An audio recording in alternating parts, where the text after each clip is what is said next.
Bread, rice, pasta, an apple, orange, candy, sodas. If it's got carbohydrate written on the back of the label, it's a link or multiple links of sugar. Okay, we break those down into singular monosaccharides all the way through, that's a simple sugar, a simple carbohydrate, through complex carbohydrates like starch. And we break those back down. The role of our digestive system is to get back to 3 monosaccharides. It's the only 3 that exist: glucose, fructose, and galactose. Okay, so today's journey, what I want to talk about is how we go from complex carbohydrates or simple that we consume in our diet, how it goes through the digestive system, through the blood, into our muscles, so then we can use those 4 calories a gram and train. Okay, so follow me through this. The journey for carbs starts in the mouth. We eat carbohydrates, we salivate, and we release an enzyme known as amylase that starts that digestive process. Okay, so we chew our food, we're biting and chewing and increasing the surface area so this enzyme can interact. But let's face it, it doesn't last long in the mouth. We swallow it pretty quickly, and then it hits our stomach and meets the hydrochloric acid. Now, if you're not familiar with the digestive system, I'm going to put a photo up so you can kind of follow along as I talk. So here's the stomach, and see, it meets the hydrochloric acid. Okay, this denaturizes the enzyme that we released through the saliva. It can no longer work.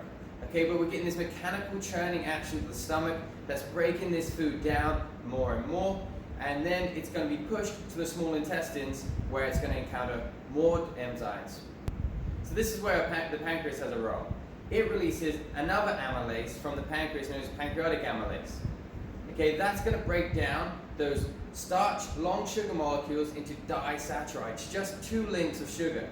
Okay, a common one is table sugar, say sucrose, which is a glucose and a fructose together. So we're going to have these enzymes that break down these long sugars into 2 sugar molecules, disaccharides, which then come in contact with hair-like structures in the small intestines.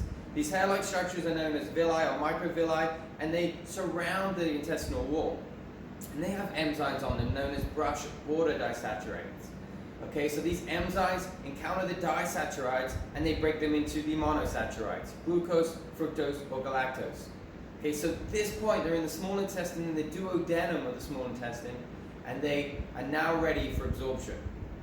Okay, now most of the absorption happens in the jejunum, the second stage, second part of the small intestine, and it's through a few different processes. If it's fructose, it is a passive diffusion known as facilitated diffusion. They take fructose from high concentrations to low concentrations, high in the intestines, low inside the body because we don't use fructose, and it goes through a protein gate, so it's facilitated through. Okay, galactose and glucose are actively transported. Okay, they can go against concentration gradients because often we may have more sugar in the body than we have in the intestines. So they need to go against gradients sometimes. We use active transport. It requires energy. It requires a sodium glucose transporter gate. Once in, they are shuttled to the liver through the hepatic portal vein. That's the first organ they're going to come in contact with.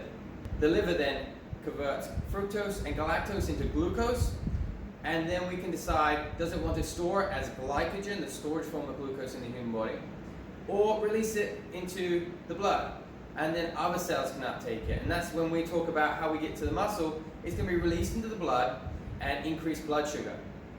Now the pancreas has another role here. It's going to sense an increase in blood sugar, and we're going to respond by releasing insulin from our beta cells. This insulin is an anabolic hormone that tells the body, uptake, get this sugar out of the blood, and so we can maintain our blood sugars. Okay, it's a homeostasis role. Okay, we're going to increase uptake into these cells. When it comes to muscle cells, we have glucose transporter protein gates, again uptaking the glucose into the muscle where it can then be used for energy through glycolysis, which we'll learn about in the next few videos, or it can be stored as glycogen for future use. The other option is it can be converted into a fat. Okay, fatty acids or triglycerides, which is our storage form of fat, has a glycerol backbone.